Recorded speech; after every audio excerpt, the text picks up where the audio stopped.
നമുക്ക് ദർശിക്കാൻ കഴിഞ്ഞിട്ടുണ്ട്. അതാണ് മൂല്യാധിഷ്ഠിത വിദ്യാഭ്യാസം, value added, value based education.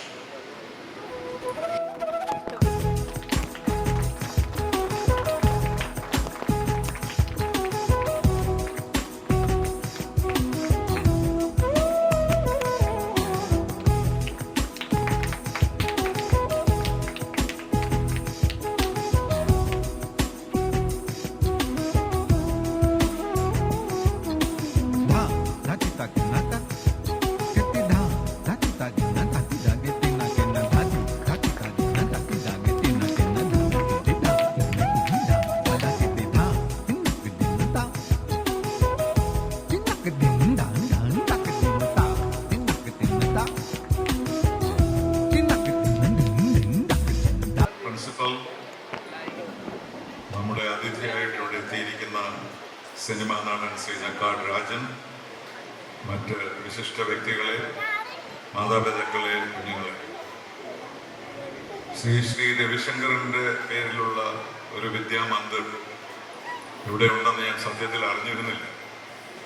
ഞാൻ അദ്ദേഹത്തെ കണ്ടിട്ടുള്ളതും സംസാരിച്ചിട്ടുള്ളതും പ്രവർത്തിച്ചിട്ടുള്ളതും ഒക്കെ രാജ്യത്തിന് പുറത്താണ്. ഇത്രയധികം ഇന്ത്യയിലെ ഒരു ഗുരുവരനെ ലോകം ബഹുമാനിക്കുന്നത് ഞാൻ ഇതിനു മുമ്പ് കണ്ടിട്ടില്ല. അത്ര വലിയ ബഹുമാനത്തോടുകൂടിയാണ് അദ്ദേഹത്തിനെ ലോകത്തിലുള്ളവരെല്ലാം സ്വീകരിച്ചിരിക്കുന്നത്. അതുകൊണ്ട് അദ്ദേഹത്തിൻ്റെ പേരിലുള്ള സ്കൂളാകുമ്പോൾ തീർച്ചയായും നല്ലതായിരിക്കും എന്നെനിക്കറിയാം. അധ്യക്ഷൻ പറഞ്ഞതുപോലെ ഒരു വാല്യൂ ആഡഡ് അല്ലെങ്കിൽ വാല്യൂ ബേസ്ഡ് എഡ്യൂക്കേഷനാണ് നമുക്ക് വേണ്ടത്. അതിന് മറ്റാരും ഇത്ര യോഗ്യരല്ല രവിശങ്കറിനെ പോലെ. അദ്ദേഹം അതിനു വേണ്ടി ജീവിച്ചിരിക്കുകയാണ്, ലോകത്തിന് വേണ്ടി പലതരത്തിലുള്ള പ്രവർത്തനങ്ങളും. സ്പിരിച്വലുമായിട്ട് മാത്രമല്ല, അദ്ദേഹം ലോകത്തിൻ്റെ പ്രധാനമുള്ള കാര്യങ്ങൾ പ്രവർത്തിക്കുന്നതിനും പുതിയ കെട്ടുറപ്പുള്ള സ്ഥാപനങ്ങൾ സ്ഥാപിക്കുന്നതിനുമൊക്കെ വിജയിച്ചിട്ടുള്ളവരാണ്. അപ്പോൾ ഈ ചെറിയ ഗ്രാമത്തിൽ അദ്ദേഹത്തിൻ്റെ പേരിൽ അദ്ദേഹത്തിൻ്റെ വാല്യൂസ് ഉയർത്തിപ്പിടിച്ചുകൊണ്ട് നിൽക്കുന്ന ഒരു സ്കൂളുണ്ടെന്നുള്ള എനിക്ക് വലിയ സന്തോഷമാണ്. അവിടെ വരാനെത്തിയതിലും എനിക്ക് എൻ്റെ ഭാഗ്യമായി കരുതുന്നു. ഞാൻ 40 വർഷത്തോളം ഇന്ത്യക്ക് പുറത്താണ് പ്രവർത്തിച്ചത്. ഇന്ത്യൻ വിദേശകാര്യ സർവീസ് എന്ന് പറഞ്ഞാൽ നമ്മളുടെ രാജ്യത്തെ മറ്റുള്ളവർക്ക് പരിചയപ്പെടുത്തി കൊടുക്കുക, നമ്മളുടെ നേട്ടങ്ങളെ അവർക്ക് മനസ്സിലാക്കി കൊടുക്കുക, നമ്മുടെ പ്രശ്നങ്ങളെ മനസ്സിലാക്കി കൊടുക്കുക, അവരിൽ നിന്ന് എന്തൊക്കെ സഹകരണം നമുക്ക് ലഭിക്കാൻ കഴിയുക, ഇതൊക്കെയാണ് നമ്മുടെ ഡിപ്ലോമാറ്റ്സ് ചെയ്യുന്നത്. അപ്പോൾ അതിലെപ്പോഴും നമുക്ക് തീർച്ചയായിട്ടും വളരെ സന്തോഷം തോന്നും. നമ്മുടെ ഈ ഇത്രയും വലിയൊരു രാജ്യത്തെ പ്രതിനിധീകരിച്ചുകൊണ്ട് ഐക്യരാഷ്ട്ര സംഘടനയിലുമൊക്കെ പ്രവർത്തിക്കാനുള്ള ഒരു ഭാഗ്യമുണ്ടായിരുന്നു. അപ്പോൾ അതുകൊണ്ട് ഇന്ത്യയെ പറ്റി എങ്ങനെയാണ് ലോകം കാണുന്നത് എന്നെനിക്ക് നല്ലൊരു ബോധമുണ്ട്. നമ്മൾ വളരെ ഇത്രയുമൊന്നും ശക്തിയില്ലാത്ത ഒരു രാജ്യമായിരുന്ന കാലത്ത് പോലും ഞാൻ സിവിൽ സർവീസിൽ കയറിയത് 1967-ലാണ്. ഇന്ന് നമ്മൾ കാണുന്ന ഇത്ര വലിയ ശക്തിയോ മഹത്വമോ ഒന്നും ഇന്ത്യക്കുണ്ടായിരുന്നില്ല. പക്ഷെ ആ കാലഘട്ടത്തിൽ പോലും ഇന്ത്യ എന്ന് പറഞ്ഞാൽ ലോകം മുഴുവൻ ശ്രദ്ധിക്കും. ആ സമയത്താണ് നമ്മുടെ വലിയ നേതാക്കന്മാരെയും നമ്മുടെ ഗുരുക്കന്മാരെയും ഒക്കെ നമ്മൾ സ്മരിക്കുക. സ്വാമി വിവേകാനന്ദൻ്റെ പേര് കേട്ടാൽ എല്ലാവർക്കും അറിയാം. അദ്ദേഹം 15 മിനിറ്റ് കൊണ്ട് ഷിക്കാഗോയിൽ നടത്തിയ ഒരു പ്രസംഗമാണ് ലോകത്തിൻ്റെ കണ്ണ് ഹിന്ദുവിസം എന്താണ് എന്ന് മനസ്സിലാക്കാൻ കഴിഞ്ഞു. അപ്പോൾ അങ്ങനെ എത്രയോ യോഗിവര്യന്മാർ അവരുടെ ശ്രീബുദ്ധൻ മുതൽ ഇങ്ങോട്ടുള്ള കാര്യങ്ങളൊക്കെയാണ് നമുക്ക് അന്ന് ശക്തി തന്നിരുന്നത്. ഇപ്പോൾ അത് മാറിയിട്ട് നമുക്ക് കൂടുതൽ ഫിസിക്കലായിട്ട് ഇക്കണോമിക്കായിട്ടൊക്കെ ഒരുപാട് ശക്തി ഉണ്ടായിട്ടുണ്ട്. ഇപ്പോഴും അതുപോലെ തന്നെയാണ് ഇന്ത്യക്ക് ബഹുമാനം കിട്ടുന്ന ലോകത്ത് മുഴുവൻ. അപ്പോൾ എന്താണ് നമ്മൾ ലോകത്തിന് നൽകുക എന്ന് പറഞ്ഞാൽ ഏറ്റവും കൂടുതൽ അത് സ്പിരിച്വൽ വാല്യൂസാണ്. അതിലാണ് നമുക്ക് ഏറ്റവും കൂടുതൽ പ്രശസ്തി ലഭിച്ചിട്ടുള്ളത്. സോഫ്റ്റ് പവർ എന്നാണ് അതിനെപ്പറ്റി പറയുന്നത്. അത് സ്ട്രോങ് പവർ ആവുന്ന പോലും നമ്മളുടെ സോഫ്റ്റ് പവറിന് പോലും വലിയ ബഹുമാനം ലഭിക്കുന്നു. അപ്പോൾ അതുകൊണ്ട് ഇതുപോലെയുള്ള ഒരു സ്കൂളിൽ പ്രവർത്തിക്കുന്ന കുട്ടികൾക്ക് പ്രത്യേകമായ ഒരു അനുഗ്രഹം, ഈശ്വര അനുഗ്രഹം മാത്രമല്ല, അവരുടെ ഗുരുക്കന്മാരുടെയും അവരുടെ രക്ഷാകർത്താക്കൾക്കുമുള്ള എല്ലാ ആശീർവാദവും അംഗീകാരവും ഉണ്ടായിരിക്കും എന്നെനിക്കറിയാം. നമ്മുടെ വിദ്യാഭ്യാസ രംഗം അത്ര മോശമല്ല എങ്കിലും ലോകത്തിൻ്റെ മുമ്പിൽ നോക്കുമ്പോൾ നമുക്ക് വളരെയധികം കാര്യങ്ങൾ നേടിയെടുക്കാനുണ്ട് ഇപ്പോഴും.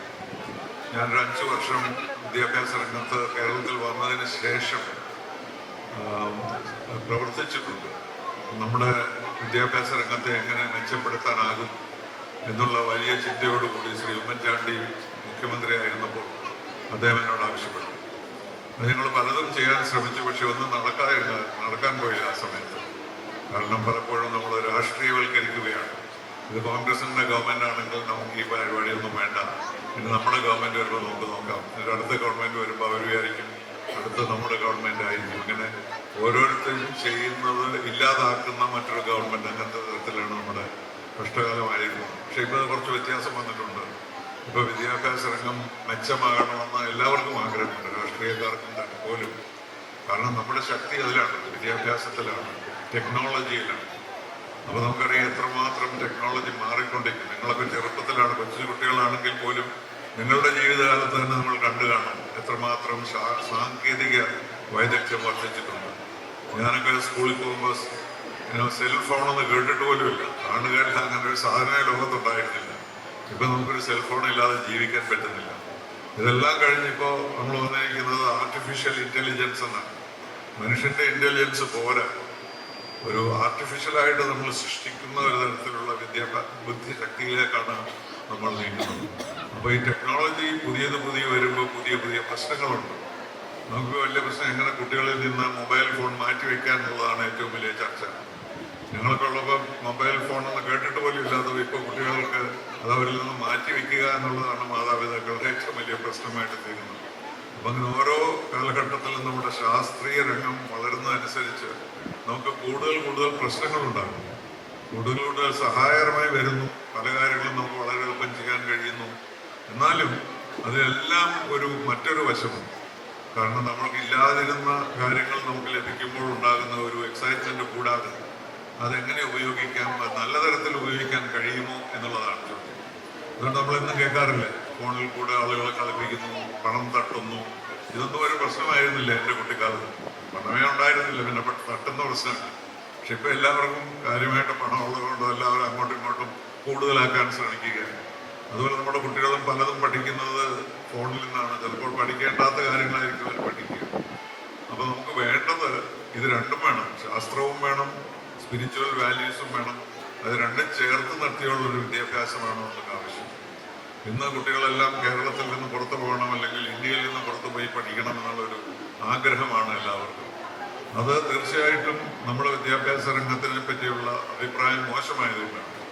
നമ്മുടെ കുട്ടികൾക്ക് ഇവിടെ പഠിച്ചാൽ ജോലി കിട്ടുമോ, വേറെ ചെയ്യാൻ കഴിയുമെന്നൊക്കെയുള്ള ആശങ്ക നിങ്ങൾക്കെല്ലാമാണ്, വിശേഷിച്ച് നിങ്ങളുടെ രക്ഷകർത്താക്കൾക്കുണ്ട്. അതുകൊണ്ട് എവിടെന്നെങ്കിലും പണം ഉണ്ടാക്കി ഇവരെ കാനഡയിലേക്ക് അയക്കുക, അല്ലെങ്കിൽ ഏത് രാജ്യത്തായാലും മതി, ഇവിടുന്ന് പുറത്തു പോകുക എന്നുള്ളൊരു ചിന്തയാണ് നമ്മുടെ കയ്യിലുള്ളത്. അതിൻ്റെ കാരണം നമ്മൾ അന്വേഷിക്കണം, ആലോചിക്കേണ്ടതുണ്ട്. എന്തുകൊണ്ടാണ് നമ്മളുടെ കുട്ടികൾ പുറത്തു പോകാൻ ഇത്രയും മാത്രം ആഗ്രഹിക്കുന്നത്? നല്ലതായിരിക്കാം, പുറത്തു പോയാൽ നമുക്ക് പല സൗകര്യങ്ങളുമുണ്ട്, കൂടുതൽ പണം ലഭിക്കും എന്നുള്ളതൊക്കെ സത്യമാണ്. അതിൽ പോകുന്നതിൽ എനിക്ക് വിരോധമൊന്നുമില്ല. പക്ഷേ നമ്മുടെ വിദ്യാഭ്യാസ രംഗം മോശമായത് കൊണ്ടാണ് നമ്മളുടെ കുട്ടികൾ പുറത്തു പോകുന്നത് എന്നുള്ള ഒരു ചിന്ത എന്നെ എപ്പോഴും അലോസരപ്പെടുത്താറുണ്ട്. എന്തുകൊണ്ട് നമ്മുടെ വിദ്യാഭ്യാസം നന്നായിക്കൂടാ? നമുക്ക് നല്ല അധ്യാപകരുണ്ട്, കുട്ടികളുണ്ട്, നല്ല സ്കൂളുണ്ട്. എൻ്റെ സ്കൂളിലൊന്നും റൂഫ് പോലും ഇല്ലാത്ത സ്കൂളിലാണ് ഞാൻ പഠിച്ചത്. ഇതൊക്കെ നമുക്ക് നിങ്ങൾക്ക് എത്ര വലിയ സൗകര്യങ്ങളാണുള്ളത്. അപ്പോൾ അത് രണ്ടും കൂടെ നമുക്ക് പുരോഗതി ഉണ്ടാകുന്നതിനനുസരിച്ച് തന്നെ നമ്മുടെ സ്പിരിച്വൽ വാല്യൂസും കൂടി നമ്മളത് ചേർത്ത് ഒരു വിദ്യാഭ്യാസമാണ് നമുക്ക് വേണ്ടത്. അത് രാഷ്ട്രീയമില്ലാത്ത വിദ്യാഭ്യാസം, എല്ലാ കാര്യത്തിലും ബുദ്ധിപരമായ കാര്യങ്ങളിൽ മാത്രം ചിന്തിച്ചുകൊണ്ട് ഉണ്ടാകുന്ന ഒരു വിദ്യാഭ്യാസം, ഇതൊക്കെയാണ് നമുക്ക് വേണ്ടത്.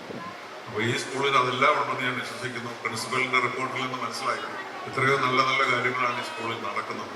മറ്റ് സ്കൂളിലൊന്നും നടക്കാത്ത, ഇവിടെ ഡ്രഗിൻ്റെ പ്രശ്നമില്ല, ആരും പുകവലിക്കുന്ന കുട്ടികളില്ല, ഇതൊക്കെ എത്രയോ നല്ല കാര്യങ്ങളാണ്. അപ്പോൾ അതെല്ലാം വളരെയധികം നന്നായി ചെയ്യുന്നതുകൊണ്ടായിരിക്കാം ഈ നാട്ടിലെ കുട്ടികൾ ഇത്ര വളരെ സന്തുഷ്ടരായിരിക്കുന്നു. അപ്പോൾ അത് കണ്ടിട്ട് എനിക്ക് വളരെ സന്തോഷമുണ്ട്. മറ്റൊന്നും എനിക്ക് പറയാനില്ല. ഇതുപോലെയുള്ള സ്കൂളുകൾ ധാരാളം ഉണ്ടാകണം. പ്രാധാന്യമുണ്ട്, എല്ലാ കാര്യങ്ങൾക്കും ഊന്നൽ കൊടുക്കുന്ന, മനുഷ്യ ജീവിതത്തിൻ്റെ തന്നെ സാഫല്യത്തിന് വേണ്ടി ശ്രമിക്കുന്ന കുട്ടികളെ വളർത്തിയെടുക്കുന്ന ഇതുപോലെയുള്ള സ്കൂളുകൾ വളരെ പ്രധാനപ്പെട്ടതാണ്. അതുകൊണ്ട് തന്നെ ഇവിടെ ക്ഷണിച്ചതിനും നിങ്ങളൊക്കെ കാണാനും ഒക്കെ അവസരം നൽകിയതിന് ഞാൻ വളരെയധികം നന്ദി പറയുന്നു. എനിക്ക് ഞാനിവിടെ വരാൻ സമ്മതിച്ചതിന് ശേഷം ഒരു പരിപാടി 6 മണിക്ക് തിരുവനന്തപുരത്തുണ്ടാകുന്നതുകൊണ്ട് ഞാൻ ഇപ്പോൾ വിട പറയുകയാണ്. ഇനിയും ഒരിക്കൽ നിങ്ങളെ വന്ന് കാണാനുള്ള അവസരം ഉണ്ടാകുമെന്ന് ഞാൻ വിശ്വസിക്കുന്നു, പ്രാർത്ഥിക്കുന്നു. ഈ യോഗം ഉദ്ഘാടനം ചെയ്ത് നിങ്ങളെ അറിയിക്കുന്നു. നമസ്കാരം.